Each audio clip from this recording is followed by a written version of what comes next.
ప్రకాశం జిల్లా మార్కాపురం నియోజకవర్గంలో రాజకీయం రసవత్తరంగా మారింది. గెలుపు మాదంటే మాదంటూ ప్రధాన పార్టీలు ఢంకా బజాయిస్తున్నాయి. మరి సిట్టింగ్ ఎమ్మెల్యేను కాదని యువకుణ్ణి బరిలోకి దింపిన వైసీపీ ఎత్తుగళ్లు ఫలిస్తాయా? లేక అనుభవజ్ఞుడు టీడీపీ అభివృద్ధి మంత్రమే విశ్వాసంగా పోరాడిన అధికార పార్టీ అభ్యర్థికి జనం జై కొడతారా? ఇంతకీ అక్కడ ఎన్నికల పోరులో నిలిచిన అభ్యర్థుల బలమెంత? సత్తా చాటేదెవరు? ఢీలా పడేదెవరు? Watch this story.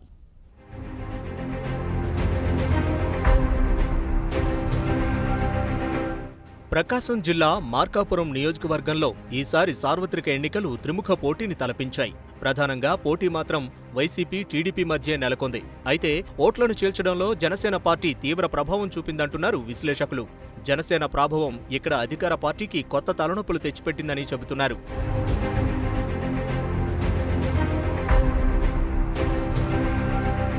ముందు నుంచి టీడీపీలోనే కొనసాగిన ఇమ్మడి కాశీనాథ్ కరెక్ట్గా ఎన్నికల సమయానికి టీడీపీకి గుడ్ బై చెప్పి జనసేన తీర్థం పుచ్చుకున్నారు. స్థానిక కాపు సామాజిక వర్గ ఓట్లతో పాటు బీసీల్లో మంచి పట్టున్న కాశీనాథ్ ప్రభావంతో అటు వైసీపీ, ఇటు టీడీపీ ఇరువురి అభ్యర్థులకు కొంతమేర ఓట్లు దూరమైనట్లు సమాచారం. కాపు, బీసీ ఓటు బ్యాంక్ ఇరు పార్టీల వైపు మరలకుండా చేయడంలో కాశీనాథ్ సక్సెస్ అయ్యారు. దీంతో స్థానికంగా వైసీపీ, టీడీపీకి కొంత ఇబ్బందికర పరిస్థితి తలెత్తింది. స్థానికులు, పైగా ఒకే సామాజిక వర్గానికి చెందిన వైసీపీ అభ్యర్థి కె నాగార్జున రెడ్డి, టీడీపీ అభ్యర్థి కందుల నారాయణ రెడ్డి ఇద్దరూ ఆర్థికంగా బలమైన వారే. దీంతో ఎక్కడా ఖర్చుకు వెనుకాడలేదు. దీనికి తోడు మార్కాపురం నియోజకవర్గంలో రెడ్డి సామాజిక వర్గ ఓటు బ్యాంక్ మొదటి స్థానంలో ఉండటంతో వారు ఏ పార్టీ వైపు మొగ్గు చూపుతారో వారికే విజయావకాశాలు ఎక్కువగా ఉన్నాయి. మరోవైపు పట్టణంలో అధికంగా ఉండే వైశ్య సామాజిక వర్గ ఓటర్లు సిట్టింగ్ ఎమ్మెల్యే వైసీపీ నేత జంకేకు ఎప్పటినుంచో జైకొడుతూ వస్తున్నారు. కానీ ఈసారి ఎన్నికల్లో జంకే వెంకటరెడ్డికి వయసు మీద పడ్డంతో అతని స్థానంలో మాజీ ఎమ్మెల్యే కేపీ కొండారెడ్డి కుమారుడైన నాగార్జున రెడ్డిని వైసీపీ అధిష్టానం బరిలో నిలిపింది.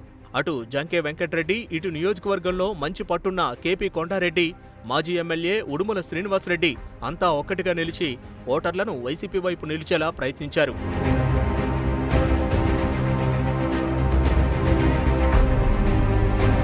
మరోవైపు టీడీపీ అభ్యర్థి కందుల నారాయణరెడ్డిపై అవినీతి ఆరోపణలున్నా పోలింగ్ నాటికి అవన్నీ సర్దుబాటయ్యాయి.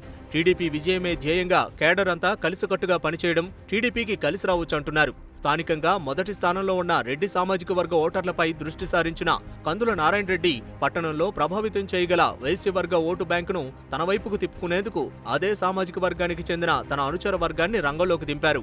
ఈ ఫార్ములాతో కొంతమేర సక్సెస్ అయ్యారు. స్వయంగా పాదయాత్ర చేపట్టి మహిళలు, రైతులకు ప్రభుత్వం చేపట్టిన అభివృద్ధి, సంక్షేమ పథకాలను గ్రామానికి తీసుకువెళ్లడంలో సఫలమయ్యారు.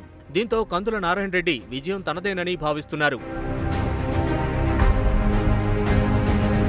గత ఎన్నికల్లో తిరుగులేని విజయాన్ని సొంతం చేసుకున్న వైసీపీ మరోసారి సత్తా చాటుతామని ధీమాగా ఉండగా అభివృద్ధి మంత్రానికే ప్రజలు, మహిళలు జైకొట్టారని టీడీపీ చెబుతోంది. ఈ ఉత్కంఠకు తెరదించాలంటే ఈవీఎంలో సంక్షిప్తమైన ఓటర్ల లెక్కలు తేలేంత వరకు ఓపిక పట్టక తప్పదు.